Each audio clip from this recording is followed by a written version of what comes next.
It is July here in North Carolina and my urns need a little bit of help. Stay tuned as I show you how I revitalize these urns to last me all through the fall.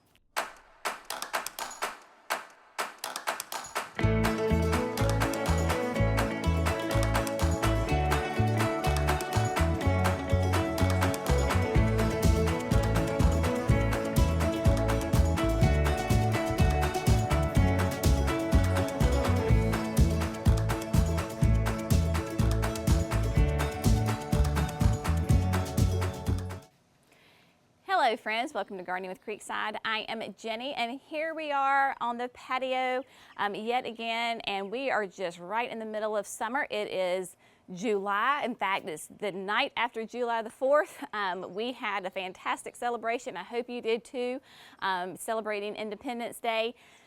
But July 4th is also a great kind of marker in your gardening experience, your journey. This is a great time, especially for us in the South that have such long growing periods. July 4th is a great indicator. This is a time where you're going to have to probably give your containers a little bit of TLC to really get them through those fall months. Now, the urn right here, remember these are, we've got two of these that are planted identical here on each of the columns on the end of the seating wall in the patio area. These are great Weston urns from Unique Stone. Love them, they are fantastic.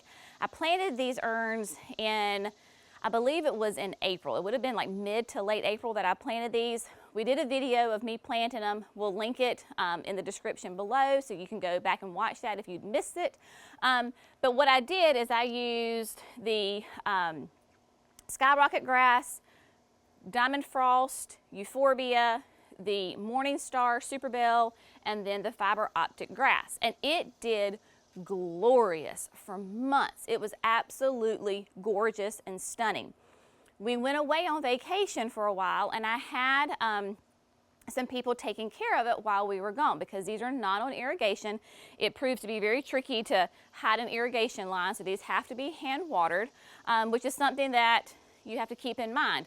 When we got back, they had been watered, but obviously somebody had missed a watering in there somewhere. The fiber optic grass was what I noticed first. It was brown. It is not dead, but I just think this is my first time doing a fiber optic in a container. And some plants just have a really hard time. They're not as drought tolerant. And so when they get really dry, they have a hard time recovering. Not to say that it can't recover, but honestly, you know what? Life's too short. We're going to move on. So then, you know, gardening is just, there's always something coming up, right? And we're in the middle of summer, so you're getting attacked from all angles. We had some sort of caterpillar worm eating the blooms off of our morning stars. Now, the reason that I know it was is because on the bottom, there was little tiny black pellets, which is a sure sign that that is worm caterpillar poop. So even though you cannot find the culprit, you can see the evidence of it from its poop and that it was eating my plants. So my plan was that I'm going to remove the fiber optic grass. And at this point, there's a couple of options that I could do. Before I tell you my options, let me tell you kind of what I'm thinking. We're going to be hosting a wedding shower, wedding party celebration in early September. So I need this space to look primo, right? Because we're going to have a party, we're going to have lots of people out here, and I want it to look its best. So keep that in mind. Now, I could remove the fiber optic grass, plant it with another one, or take it out, put another morning star in here and have morning stars all over the place. That's an option. I can remove the fiber optic, cut these back, treat them for the caterpillars, and let them flush back out again. Or I can remove both the super bell, the fiber optic, and leave it because this grass is absolutely glorious, and let the diamond frost fill in all around. I think I'm going to go with option 3, just because, again, this is my first year planting this container. We're going in July and August, extremely hot, extremely dry around here, and the root system on both the grass and the diamond frost are very, very vigorous. I want this to last as long as I possibly can so that it looks great in September. So I am going to remove the grass and the super bells, fill in with some extra potting soil so that way the diamond frost and the grass have room for their roots to grow, and it helps retain moisture. So that is what I'm going with. Now, if you have a similar situation and you need to, revitalize your petunias or your super bells, just hang on, because we're gonna go in a minute to another section where I'm not pulling them out, but I'm gonna revitalize them so that they flush back out again, so hang on to that. So what we've got is, I've got my little trug. Now I have no idea how hard or how easy it's gonna be to pull this stuff out. I would imagine that the roots are pretty vigorous in here. So I'm gonna have to do a little bit of wrestling because total in here, of course, there was the one grass, the 2 diamond frost. Well, actually, I guess there was technically 2 grasses, right? The fiber optic, the skyrocket. See, look, that whole thing's trying to come out. And we're just gonna pull fiber optic out. And then we're gonna come over here, find the super bells. Oh good, they're just pulling right out. I have noticed that super bells do not have quite the vigorous root system that the petunias do. So that is actually gonna work in my favor right now. So I don't wanna mess up my diamond frost because I need her to grow and be happy. Let's see. And they're all kind of intermingled in here, which is a good thing, right? That's what we wanted, but I don't when I'm trying to pull it out. Okay. Now I know I ripped some roots out, but there we go. All right. So see, push that back down in there. So these 3 plants alone have an extremely healthy root system. So again, this is what's going to help me make sure that this survives through September and the fall and looks good for the party. Because you want to celebrate the bride and groom and have a beautiful setting. So it's not going to take that much soil, but every little bit of fresh soil makes a big difference. So we're really going to pack it in here. It will not take long at all for this diamond frost to completely come around. So it's going to come around and fill in down here. So you'll have this cloud of white, and then the skyrocket is just going to shoot out of the top. Now, this is all annuals, of course, because that's the whole beauty of having the urns, is that they are annuals. So now, I mean, that wasn't really hard. Because this is July, this is the time to go ahead and revitalize this and make sure that they have some good food to go through. This is the slow release. It is proven winners.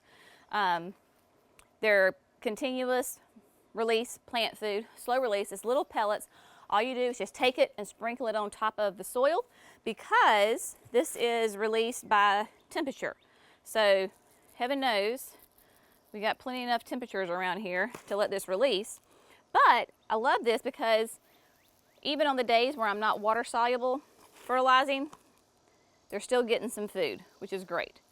So there we go. Okay, now what I'm going to do is we're going to go ahead and move on to the next one, do it real quick, and then we're going to tackle some supertunia snowdrifts that are a little out of control and they need some help.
So here we are standing in this beautiful space.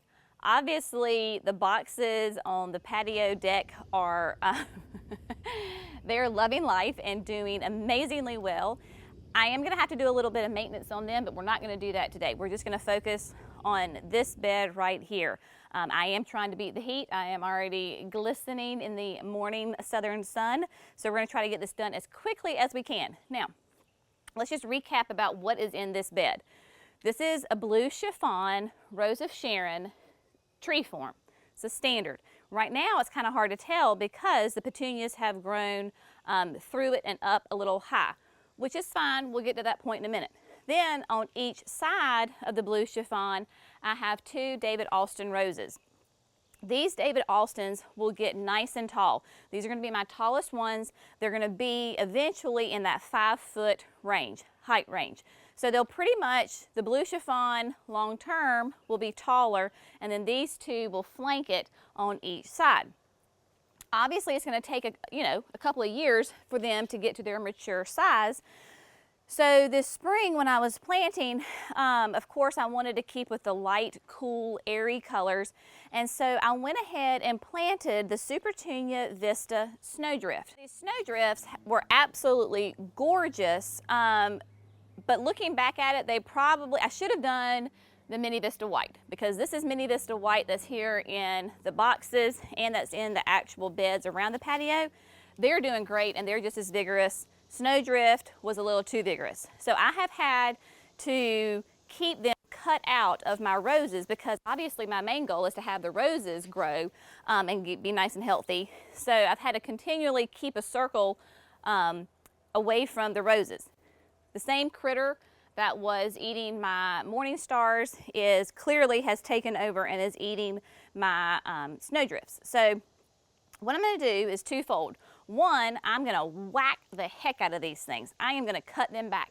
You can trim, especially your super bells, your supertunias, you can really prune them. And in fact, if you're wanting them to go all season long, you need to prune them.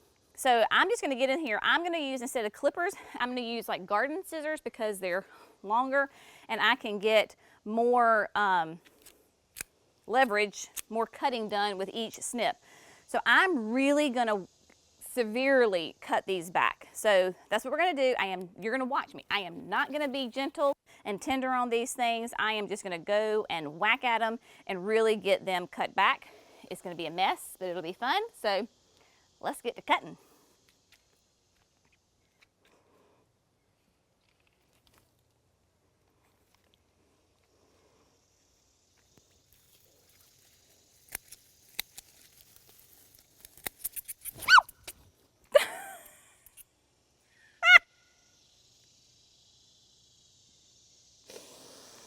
You never know what you're going to find in here. Good Lord have mercy. It's just a bug. It's one of those katydids. Go away. Go away. Shoot. Yeah. Okay. I have on my gloves.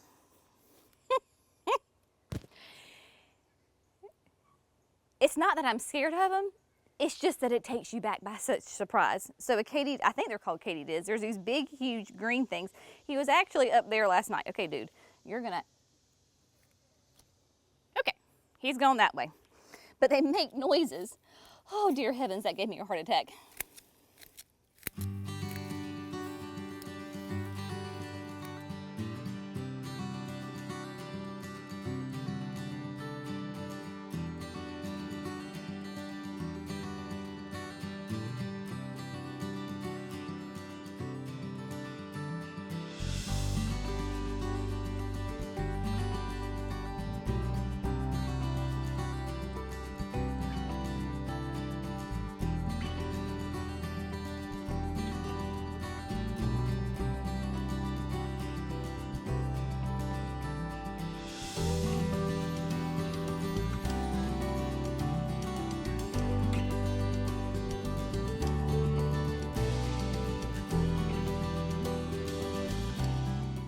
All right, my friends, so I found the culprit.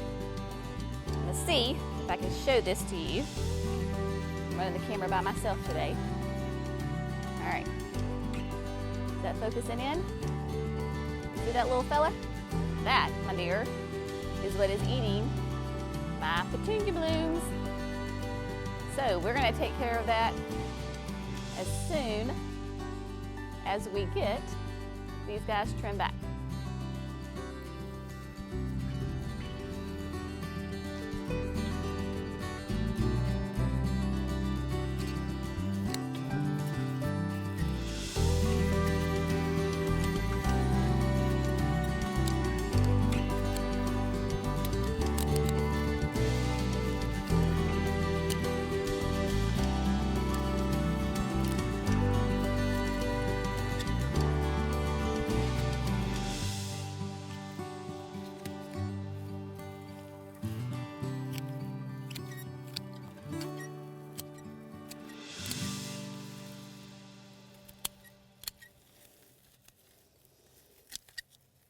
Now, you may be looking at this and going, oh my gosh, Jenny, you have completely whacked back and ruined your petunias. Like, what in the world have you done?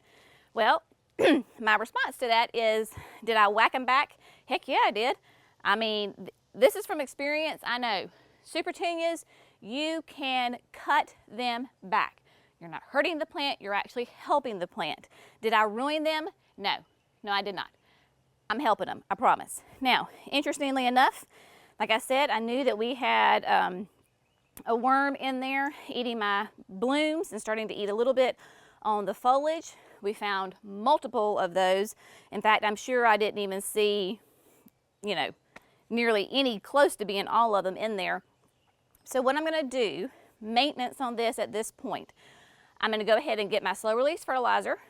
I'm going to sprinkle that again into the mulch around each of these plants. As far as the super petunias go, then I am going to come back and water them in really well. Then I know that there are still more of those worms in there, caterpillars, whatever you call them, I don't know. I'm just going to say a worm. You get what I'm saying. So I'm going to spray the plants with, there's two options. The best option, because we know what this is the BT spray. So BT are the short initials for, it's like Bactrilus something. It'll be on the screen. That is a great organic spray that will only affect those little soft-bodied caterpillars that are eating your plants. It is not harmful for pollinators, so forth and so on.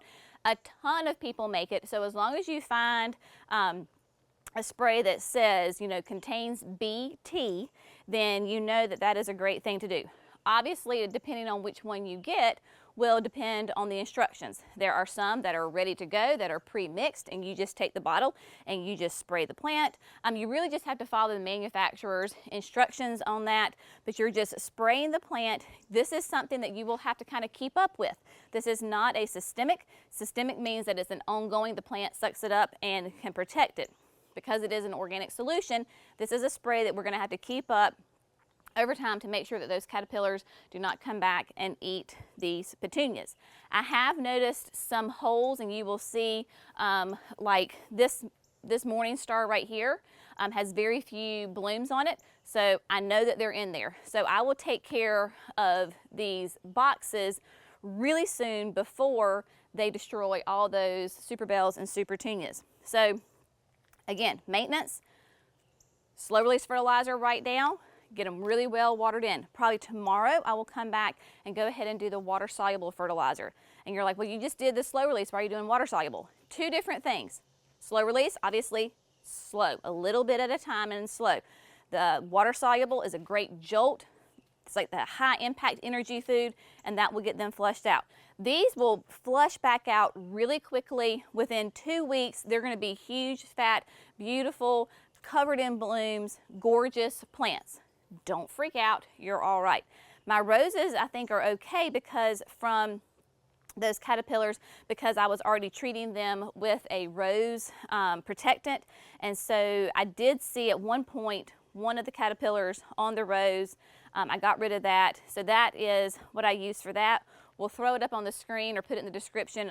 So if you have roses, but it's a fertilizer, a fungicide, so helps with black spots, that kind of thing, and also a pesticide. So your Japanese beetles, your aphids, the sawtooth larva flies, all those kinds of things, it helps protect your roses. It is amazing. Our friends over at Garden Obsessions were the ones who turned me on to that, and it is fantastic. I love it. So thank you, Angie and Ambrose, for turning me on to that.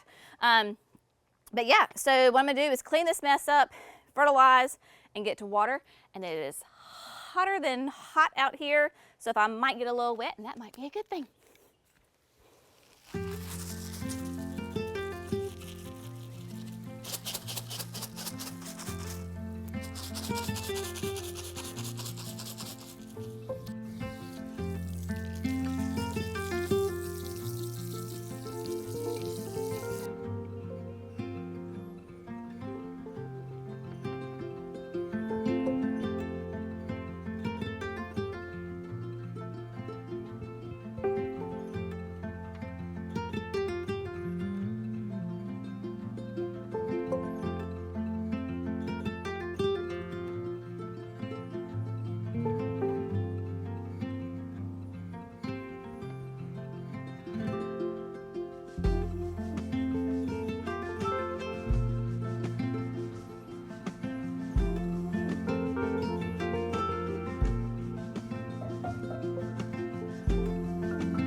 All right, folks, my work here for the day is done. I am pleased with this. I know that I may have freaked out some of you because of how far I cut back those petunias.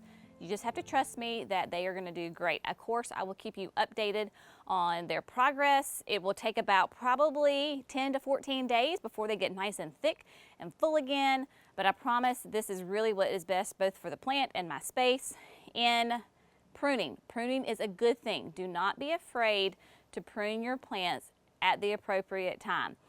So right now is the appropriate time really for a lot of your annuals. If you're finding that they're getting long and leggy, the blooms are going away, that is a surefire sign that you need to prune your plants. Now, I know some of you are going to ask, what in the world is my handy dandy, this very unique, special watering wand that I have? This is actually a fun little happy accident.